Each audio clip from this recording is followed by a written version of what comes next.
Qamarun.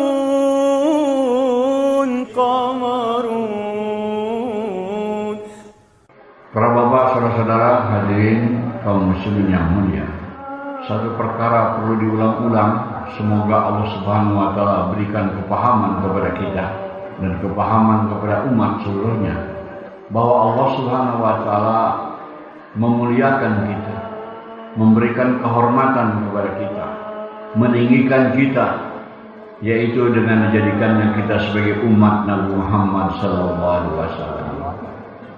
Tetapi umat kita tidak sadar atas perkara ini, bahwa ini satu kehormatan, satu kemuliaan, satu ketinggian yang Allah berikan kepada kita.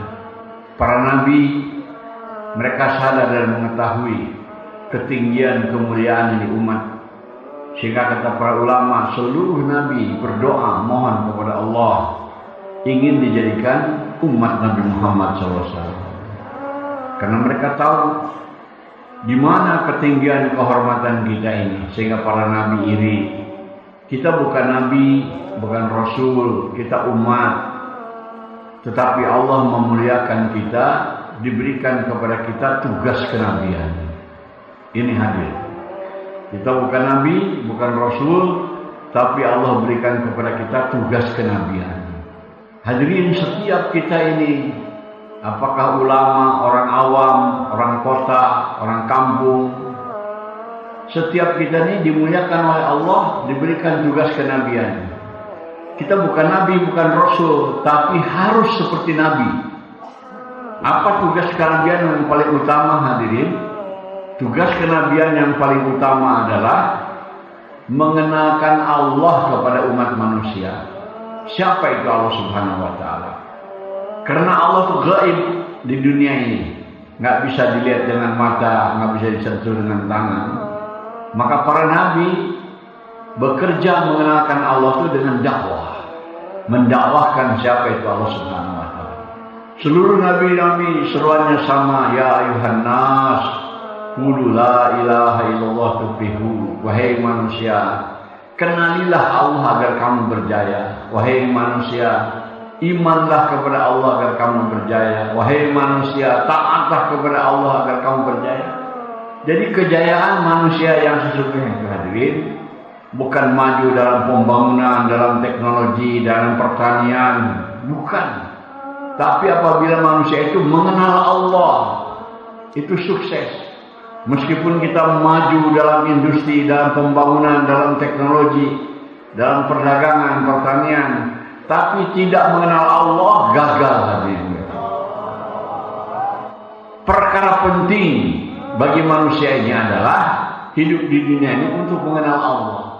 Nanti kalau mati, yang ditanya pertama dalam kubur adalah siapa itu Allah? Man rabbuka? Siapa Tuhan kamu? Itu.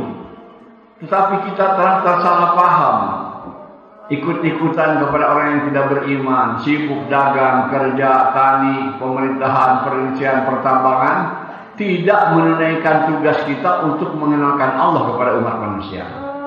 Hadirin, sebagian besar penduduk dunia ini tidak kenal dengan Allah. Orang Amerika tidak kenal Allah, orang Eropa sebagian tidak kenal Allah, orang Rusia, orang Cina, orang Jepang, orang Australia tidak kenal dengan Allah. Bukan salah mereka, salah kita. Kita tidak datang kepada mereka mengenalkan Allah. Padahal kita diperintahkan oleh Allah datang kepada mereka. Kuntum khaira ummatin ukhrijat linnas. Kamu sebaik-baik umat yang ditugaskan ke tengah-tengah manusia. Di mana di situ ada manusia, kita datang. Kenalkan Allah. Manusia kalau tidak kenal dengan Allah, rugi serugi-ruginya.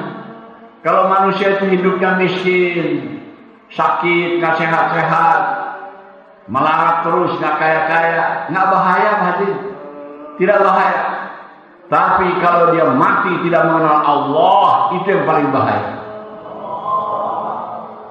Kita ditugaskan oleh Allah menyelamatkan manusia dari bahaya besar, tersiksanya di api neraka untuk selama-lamanya. Kita ditugaskan perkara ini, selamatkan manusia itu, yaitu dengan jalan mengenalkan Allah, seperti yang dijalankan oleh para nabi. Hadirin, keadaan memprihatinkan. Saya dengar itu Al-Azhar Muslim University di Mesir mengadakan penelitian di dunia. Hasil penelitiannya itu hadirin setelah bertahun-tahun mengambil kesimpulan bahwa lebih daripada 90% orang Islam nih, bukan kafir, orang Islam tidak kenal Allah tidak kenal peranan Allah dalam kehidupan. Tidak kenal peranan Allah dalam kehidupan. Karena lemahnya dakwah. Misalnya kalau orang Islam sakit, nggak kenal bahwa yang bisa menyembuhkan penyakit itu Allah. Tapi kita tidak ingat kepada Allah, ingatnya peranan obat, peranan dokter, peranan rumah sakit. Ini lemahnya iman. Padahal Musa Allah berfirman di Quran, "Fa idza maridtu fa huwa yashfi." Kalau kamu sakit, dialah Allah yang bisa menyembuhkan, bukan obat, bukan rumah sakit, bukan dokter. Dari lemahnya dakwah, jangankan orang kafir, orang Islam sendiri tidak kenal dengan peranan Allah. Para ulama menerangkan dari Quran dan hadis bahwa yang memberikan rezeki kepada kita ini Allah. Nggak ada campur tangan yang lain. Allah mutlak memberikan rezeki kepada kita. Tapi kalau ditaskil untuk mengenalkan Allah 4 bulan, 40 hari, orang Islam beralasan, kalau saya pergi bagaimana dapat rezeki? Kalau saya nggak dagang, kalau nggak kerja, bagaimana rezeki akan datang? Itu karena tidak yakin mutlak peranan rezeki itu dari Allah Subhanahu wa Ta'ala. Kata ulama, nggak ada hubungan rezeki datang kepada kita dengan usaha kita, dengan dagang kita, tani kita, nggak ada hubungan. Hubungannya dengan ketetapan Allah. Berkali-kali Allah berfirman di Quran, "Awalam ya'lamu annallaha yabsutu rizqa liman yasha'i wa yaqdir." Apa kamu tidak tahu Allah lah yang melapangkan dan menyempitkan rezeki bagi siapa yang dikehendakinya. Bukan tergantung kepada kerja kita, usaha kita, kepandaian kita, tidak ada. Hubungannya dengan ketetapan Allah. Jadi hadirin, ini tugas mulia, tugas besar. Kita bukan nabi, bukan rasul, diberikan tugas kenabian. Ini proyek besar, mengenalkan Allah ke seluruh dunia. Hadirin, jangan kalah itu dengan orang-orang kafir, orang Yahudi. Mereka punya proyek kecil-kecil, jual goreng ayam, jual sungguh-sungguh itu. Bagaimana mau usahakan nih goreng ayam tersebar ke seluruh dunia, hadirin yang mulia. Anak kecil kenal. Padahal cuma sekadar goreng ayam aja. Dia bikin goreng kentang, sungguh-sungguh tersebar ke seluruh dunia. Kita ini punya proyek besar mengenalkan Allah. Diam saja hadirin yang mulia. Kita terperangkap dengan tugas-tugas kecil, tapi yang oleh kita besar. Hidup ini kita menikah, punya istri, punya anak, dagang, tani, kerja, sampai mati. Nggak ada pikir bahwa kita ini khairul ummah untuk mengenalkan Allah ke seluruh manusia. Sadari hadirin, kita bukan orang biasa, kita adalah umat Nabi Muhammad SAW. Kita harus seperti Nabi, kenalkan Allah nih kepada manusia. Bahkan lebih daripada para Nabi. Kalau Nabi dulu mengenalkan Allah itu kelompok kecil saja kepada kaumnya, kepada bangsanya. Tapi di umat bukan Nabi, bukan Rasul, diperintahkan mengenalkan Allah ke seluruh umat manusia di dunia. Saya waktu di Amerika dapat targib dari para orang lama dakwah di sana.